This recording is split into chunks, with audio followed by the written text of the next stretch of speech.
Assalamualaikum warahmatullahi wabarakatuh. Perkenalkan, nama saya Rizka Nurfadila dari kelas STR 1A dengan NIM P279041240048. Di sini saya akan memenuhi tugas individu dari mata kuliah Ilmu Biomedik Dasar dengan dosen pengampu Bapak Osep Yasir Almunsiri, Eskep Nurse Mkep. Nah, di sini saya akan menjelaskan tentang sistem reproduksi dari wanita dan pria.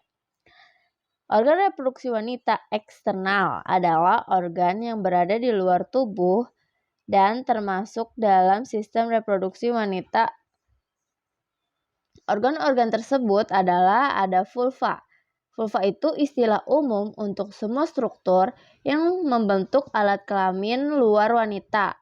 Vulva terdiri dari labia mayora, labia minora, klitoris, bola vertibular, mons viris atau pubis, saluran kelenjar uretra, dan periuretra. Labia mayora, bagian yang membungkus dan melindungi organ reproduksi eksternal lainnya. Labia minora, bagian yang terletak tepat di dalam labia mayora dan memiliki berbagai ukuran dan bentuk. Kulit labia mayora mudah teriritasi dan mengalami pembengkakan. Lalu ada klitoris, organ bentuk seperti lonjor kecil yang terletak tepat labia bertemu, di tempat labia bertemu dan cenderung sensitif. Lubang vagina, bagian yang memungkinkan darah menstruasi dan keluarnya bayi dari tubuh. Lalu ada selaput darah, jaringan yang tertutup atau dikelilingi bagian lubang vagina. Bukaan uretra, bagian yang berfungsi sebagai lubang tempat buang air kecil.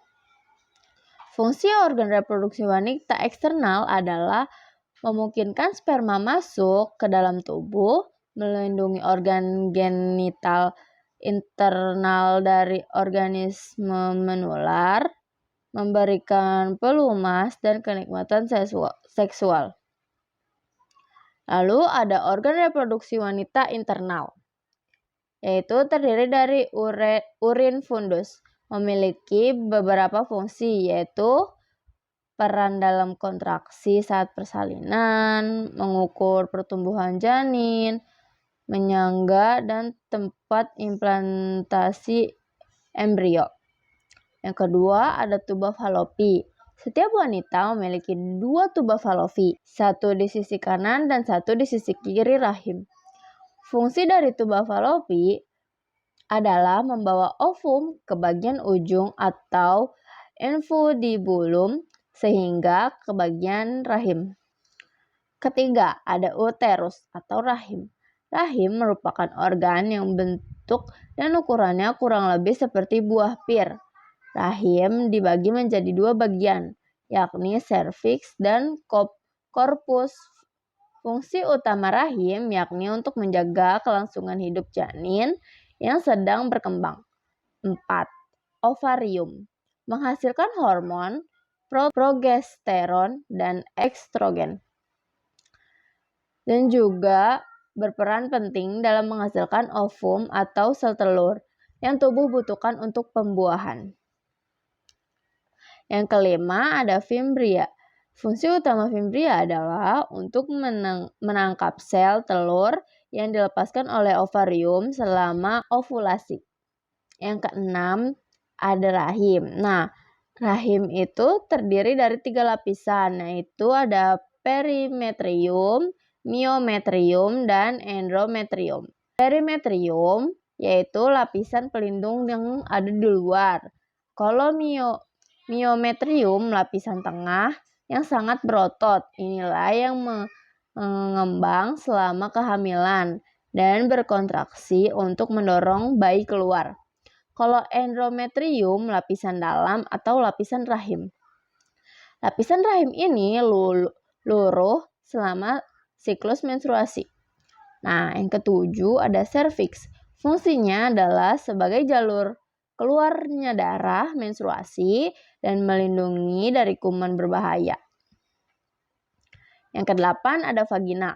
Vagina memiliki fungsi utama sebagai jalan keluarnya darah ketika wanita mengalami menstruasi, sebagai jalan lahirnya bayi pada proses persalinan. Lalu di sini ada sistem reproduksi pria, eksternal, yaitu ada kandung kemih. Kandung kemih menampung urin yang direproduksi ginjal sebelum dikeluarkan dari tubuh. Lalu ada kelenjar prostat, mengeluarkan cairan alkali seperti susu yang mengandung asam sitrat yang berguna untuk melindungi spermatozoa terhadap tekanan pada uretra. Lalu uretra memiliki dua fungsi, yaitu bagian dari sistem kemih yang mengalir air kemih dari kandung kemih. Yang kedua, bagian dari sistem reproduksi yang mengalirkan semen. Nah, lalu ada vas deferens untuk membawa sperma matang dari testis ke uretra, tempat sperma dikeluarkan saat ejakulasi. Lalu ada testis.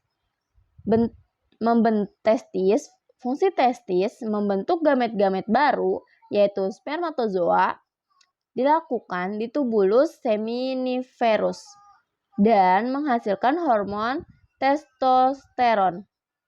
Dilakukan oleh sel interstisial. Lalu ada skrotum. Skrotum berfungsi untuk melindungi testis dan mengatur suhu di dalamnya. Suhu testis yang tepat sangat penting untuk reproduksi sperma yang sehat.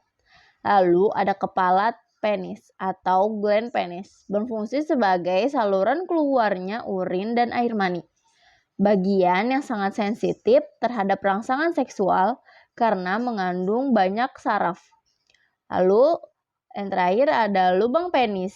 Pada sistem reproduksi pria berfungsi sebagai jalan keluarnya urin dan sperma. Nah, yang terakhir ada reproduksi pria internal. Organ reproduksi pria bagian internal meliputi epididymis. Epididymis itu berbentuk tabung melingkar yang berfungsi menyimpan dan mengangkut sperma yang belum matang dari testis ke vas deferens. Lalu vas deferens yaitu berbentuk tabung panjang yang tebal dan berfungsi mengangkut sperma matang dari epididymis ke uretra. Lalu ada vesicula seminalis, kantung kecil yang menempel pada vas deferens dan berfungsi menghasilkan cairan fruktosa sebagai sumber energi sperma. Lalu ada saluran ejakulasi, gabungan dari vas deferens dan vesicula seminalis. Lalu ada kelenjar prostat. Kelenjar berukuran sebesar buah kenari yang berfungsi menambahkan cairan untuk membantu sperma dan menjaga kesehatan sperma. Lalu ada kelenjar bulboteral. Kelenjar yang berfungsi menghasilkan cairan untuk melumasi uretra dan menetralkan keasaman akibat sisa urin. Lalu ada uretra, saluran yang berfungsi membawa urin atau sperma keluar tubuh. Nah, yang terakhir ada uretra, yaitu saluran yang berfungsi membawa urin atau sperma keluar tubuh. Baik, sekian dari saya, kurang-kurangnya mohon maaf. Wabillahi taufiq wal hidayah. Wassalamualaikum warahmatullahi wabarakatuh.